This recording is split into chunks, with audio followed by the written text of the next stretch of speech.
Anglo-Saxon law enforcement, community and justice. During the Anglo-Saxon period, there was no official police force, and law enforcement was largely the responsibility of the community. Most people lived in small, tight-knit communities, which contributed to a relatively low crime rate due to a strong sense of collective duty. The system relied on local accountability, such as tithings, groups of 10 men who were collectively responsible for each other's actions. The shire reeve, a local official, was appointed to take criminals to court and ensure punishments were carried out. When a crime occurred, the victim or witness would raise a hue and cry by shouting to alert others, and everyone who heard it was expected to join the chase to catch the suspect. Justice was administered through various courts, including royal courts for serious crimes, shire courts for lesser offences, and hundred courts for petty crimes. A major part of Anglo-Saxon justice involved oaths, where the accused could swear their innocence under oath, often supported by oath helpers. If guilt could not be decided by a court, the accused might undergo a trial by ordeal, where the outcome was seen as God's judgment. The Anglo-Saxon wergild system, a form of compensation paid to victims or their families, aimed to prevent blood feuds by offering a financial alternative to revenge, thereby promoting social stability.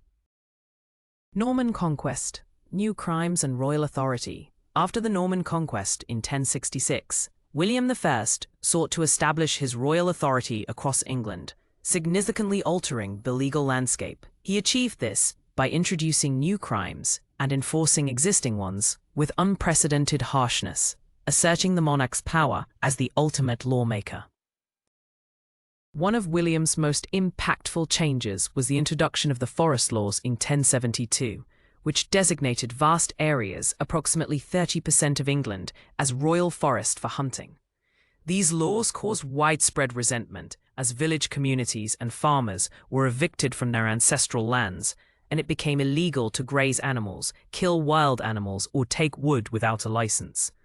Punishments for breaking these laws were exceptionally severe, often including blinding or castration for poaching, demonstrating the Norman emphasis on property rights and royal prerogative.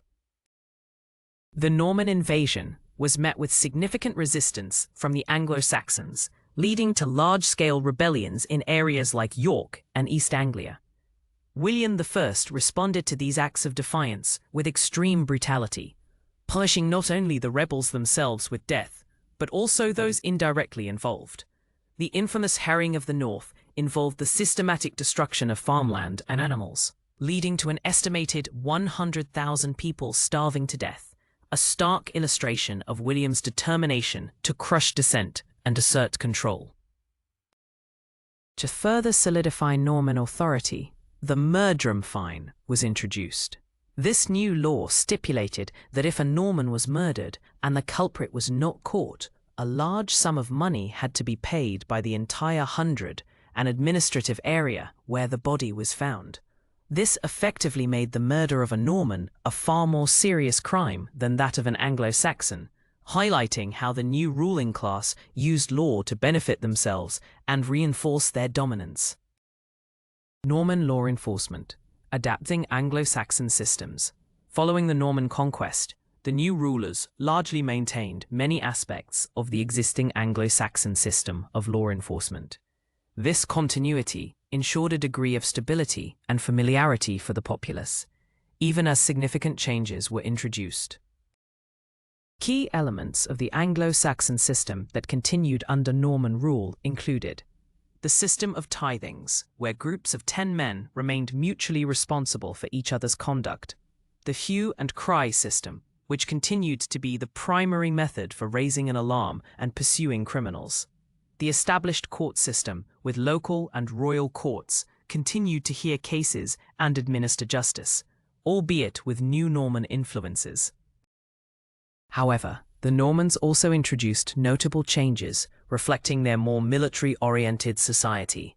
One significant innovation was trial by combat, a method of settling disputes where the two involved parties would fight, often until one was killed or surrendered, with the outcome seen as God's judgment.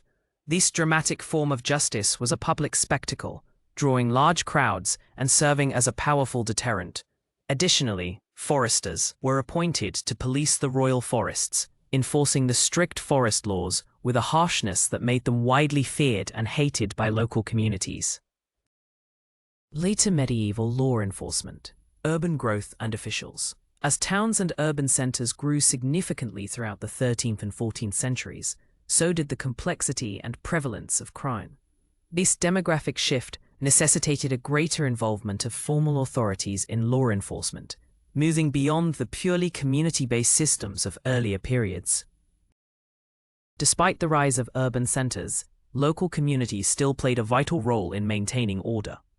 The traditional hue and cry system remained in use, requiring citizens to actively participate in the pursuit of criminals. Similarly, the tithings system, where groups of 10 men were responsible for each other, continued to be a foundational element of local accountability. However, new roles emerged to address the challenges of growing populations. Parish constables, local people nominated by the community, became instrumental in leading the chase for criminals after a hue and cry was raised, and they were responsible for keeping the peace and arresting suspects. Some towns also established a night watch, where volunteers patrolled the streets during the night, handing over any suspected criminals they caught to the constable. While informal methods of justice like trial by ordeal and trial by combat persisted for some time, they were officially abolished in 1215 by the Fourth Lateran Council, under the directive of Pope Innocent III. This abolition marked a significant shift towards more rational and evidence-based legal processes, moving away from reliance on divine intervention for determining guilt or innocence. Government-appointed officials and centralized justice. As the medieval period progressed, the role of the monarch and central government in law enforcement became increasingly significant. This led to the appointment of officials who were directly responsible to the crown, marking a move towards a more centralized justice system. A key development was the introduction of keepers of the peace. Initially, knights were appointed by Richard I in 1195 to maintain order in unruly areas. This system was expanded by Edward III in 1327 to cover all areas, and by 1361 their role evolved into Justices of the Peace, JPs.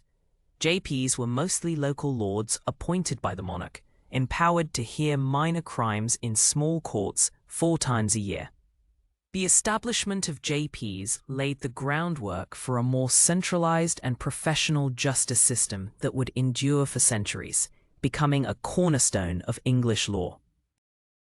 The role of the sheriff, a royal official, also expanded significantly during this period. Sheriffs were now expected to actively track down criminals if the hue and cry system failed to apprehend them. From 1285, sheriffs were also allowed to form a posse, a group of local citizens, to assist in chasing and catching criminals. This expansion of the sheriff's powers further strengthened the Crown's reach in local law enforcement. The Church's influence on medieval justice. Throughout the medieval period, the Church wielded immense power and played a direct and pervasive role in the justice system. It influenced what was considered a crime, how the accused were tried, and the types of punishments administered, often advocating for reform and spiritual guidance. One significant aspect of the Church's influence was the benefit of clergy. This allowed members of the clergy, and later anyone who could read a specific passage from the Bible, often Psalm 51, known as the neck verse, to be tried in church courts rather than secular ones.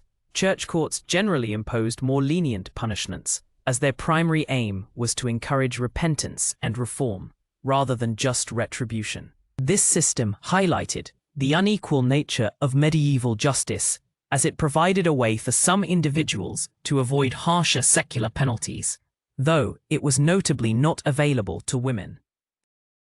The Church also offered sanctuary, a protection from the law provided by certain important churches. If a person accused of a crime reached one of these churches, they could claim sanctuary, meaning no one was allowed to arrest them. The priest would report the crime, and the accused had 40 days to either agree to go to court or swear an oath to leave the country permanently. If they failed to leave within 40 days, they would be declared an outlaw, losing all legal protection. Before 1215, the Church played a central role in trials by ordeal, which were used when a court could not decide guilt or innocence.